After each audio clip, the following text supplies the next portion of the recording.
यहाँ पर एक अहम खबर शामिल करें। मखसूस नशिस्तों का केस सुप्रीम कोर्ट ने बेंच पर एतराज़ की दरखास्तें मुस्तरद कर दी। अदालत ने नजरसानी केस की कार्रवाई की लाइव स्ट्रीमिंग का हुक्म दे दिया है। आपको ये अपडेट दे रहे हैं सुप्रीम कोर्ट। मखसूस नशिस्तों का केस सुप्रीम कोर्ट ने बेंच पर एतराज़ की दरखास्तें मुस्तरद कर दी। अदालत ने नजरसानी केस की कार्रवाई की लाइव स्ट्रीमिंग का हुक्म दे दिया।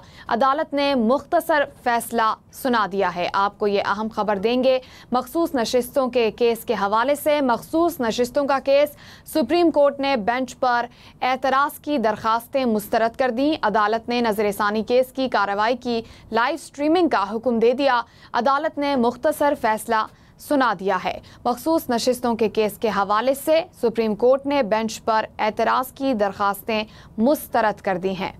आपको ये अहम खबर देंगे। मखसूस नशिस्तों का केस सुप्रीम कोर्ट ने बेंच पर एतराज़ की दरखास्तें मुस्तरद कर दी। अदालत ने नजरसानी केस की कार्रवाई की लाइव स्ट्रीमिंग का हुक्म दे दिया। अदालत ने मुख्तसर फैसला सुना दिया है। ये एक अहम खबर है जिससे आपको अपडेट करेंगे। मखसूस नशिस्तों के केस के हवाले से सुप्रीम कोर्ट ने बेंच पर एतराज़ को मुस्तरद कर दिया है और अदालत ने नजरसानी केस की कार्रवाई की लाइव स्ट्रीमिंग का हुक्म दे दिया है। अदालत की जानिब से मुख्तसर फैसला सुना दिया गया है। मखसूस नशिस्तों का केस सुप्रीम कोर्ट ने बेंच पर एतराज़ की दरखास्तें मुस्तरद कर दी।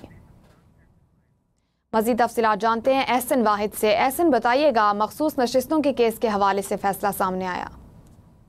जी बिल्कुल, मखसूस नशिस्तों वाले केस में जो सुन्नी इत्तेहाद कौंसिल की जानिब से एतराज दायर किए गए थे, उसका मुख्तसर फैसला जो है अभी जस्टिस अमीनुद्दीन की सरबराही में 11 रुकनी बेंच ने जो है ये फैसला सुना दिया और ये मुत्तफिका फैसला सुनाया गया है। और इस केस की अब लाइव स्ट्रीमिंग की जो दरखास्त थी सुन्नी इत्तेहाद कौंसिल की, उसको जो है वो मान ली गई है, उसको इजाजत दे दी गई है। इस हवाले से जस्टिस अमीनुद्दीन खान ने जो है कमरा अदालत में IT डिपार्टमेंट को हदायत कर दी है कि इस हवाले से तमाम इंतजाम मुकम्मल करें। जबकि दूसरी सुन्नी इत्तेहाद कौंसिल की 3 और दरखास्तें थी जिसमें बेंच पर एतराज किया गया था। वहीं पर 26वीं आईनी तरमीम के जो केस के फैसले तक इस केस की समाअत मुलतवी करने की जो दरखास्त थी उसको भी मुस्तरद कर दिया गया है और अब इस केस की समाअत जो है वो पीर तक मुलतवी कर दी गई है। जी ठीक है, शुक्रिया एहसन, आपने अपडेट किया है। आपको बता रहे हैं मखसूस नशिस्तों के केस के हवाले से सुप्रीम कोर्ट ने बेंच पर एतराज़ की दरखास्तें मुस्तरद कर दी। अदालत ने नजरसानी केस की कार्रवाई की